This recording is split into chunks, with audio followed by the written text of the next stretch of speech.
Want a heart icon on your iPhone status bar? Here's how.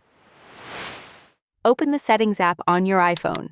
Scroll down and tap on the Focus option.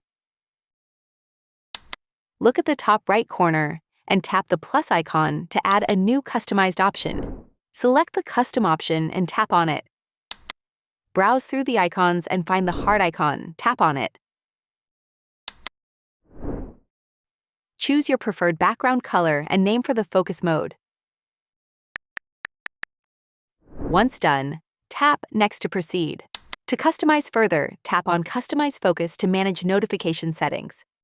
Go back to the Focus page, where your newly created custom focus mode appears in the list. Access it from the Control Center by opening Control Center.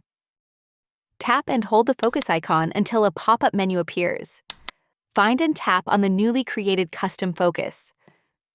Return to your home screen, and you will see the heart icon on the status bar. And that's it.